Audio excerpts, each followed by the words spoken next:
June the 12th, 1972. One of the newest members of American Airlines fleet is in Detroit, Michigan. John, Paige. Flight 96, a brand new DC-10, is getting ready for takeoff. Captain Bryce McCormick and co-pilot Paige Whitney have been in the plane for hours. Back there, so when we're in flight, if you can get a chance just to look at that.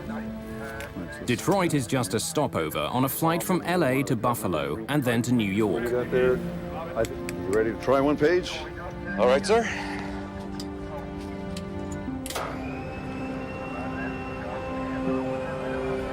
McCormick has flown the plane out from California, but Whitney is going to fly the next leg. Both men want as much time at the controls as possible. Neither one of them has more than 75 hours flying the DC-10. Few pilots have more. There simply aren't enough of the planes in the air. In 1972, the DC-10 had just been introduced. The plane is the latest advance to passenger jets. Its style and its size set it apart from other airliners.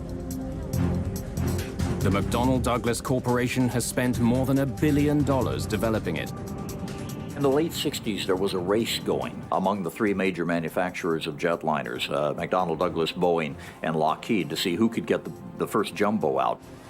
So they got really busy on getting this DC-10 into production as fast as they could. And one of the things that they could not suffer were many delays based on some problem with the design. American Airlines is one of the first companies to buy the plane.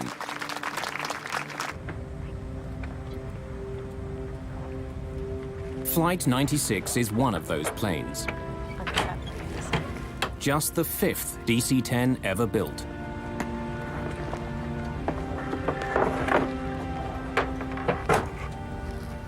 Cydia Smith has just been trained to be the chief flight attendant on the DC-10. I was excited because it was one of the first jumbos that we had. And I was going to have the opportunity to fly number 1, which is what I always wanted to do on a big jet.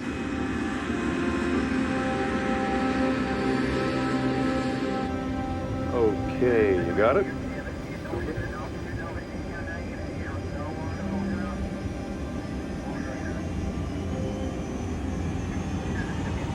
Hand on the wheel. I got you.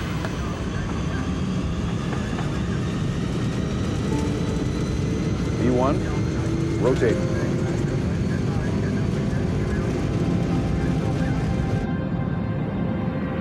Just after 7 in the evening, Flight 96 lifts off from Detroit Airport.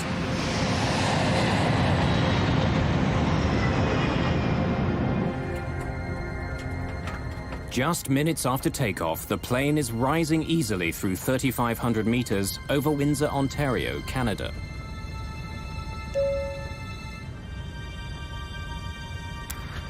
I was sitting in my seat, and the captain had turned off the fasten seatbelt sign, and I was making my way to the galley, and I had to go sort of downhill because we were climbing to go to the galley to turn on the coffee.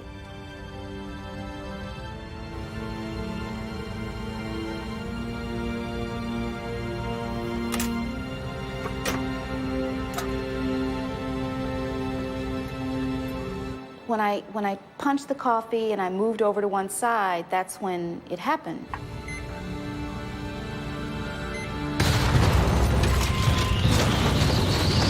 I remember falling over because the plane was like this, but all of a sudden it just went like this.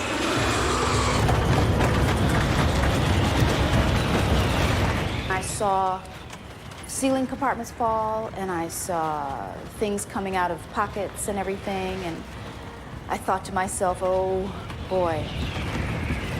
It felt like the last day of my life. We hit something. We lost an engine here.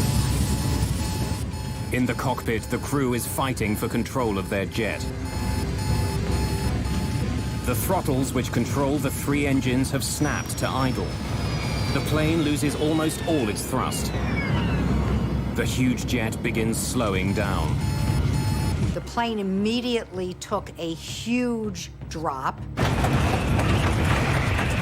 And the next thing that happened was I was hit in the face with a piece of the plane. My husband was frantically trying to find a stewardess to give me something to put a pressure on my face to stop the bleeding.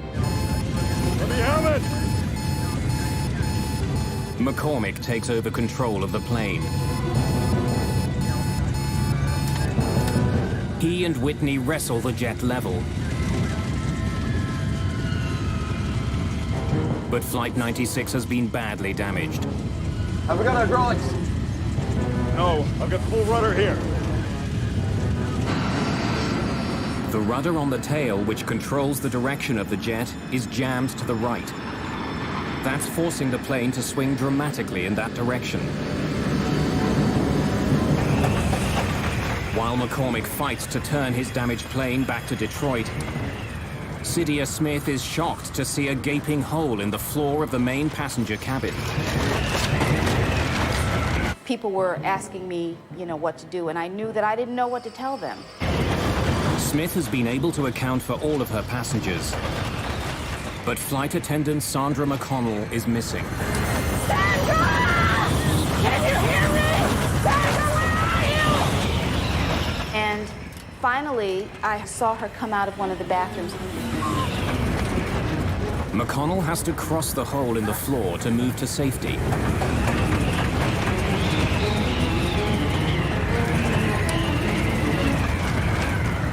And almost every step she took, the floor kept collapsing.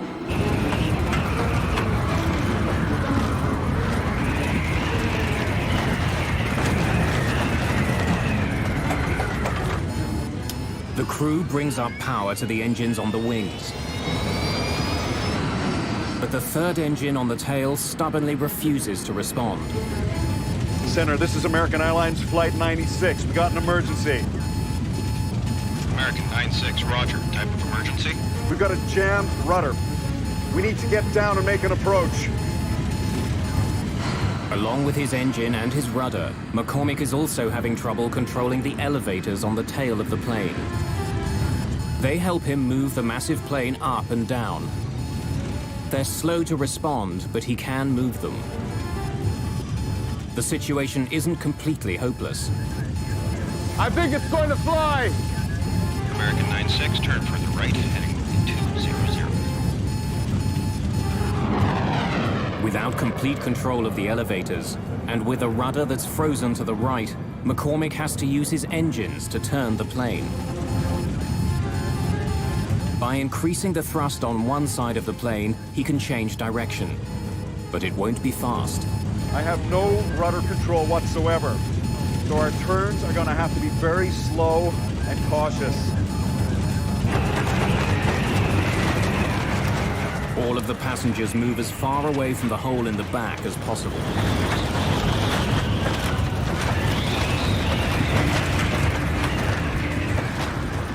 But apart from the cut to Loretta Kaminsky, so far there are no other serious injuries.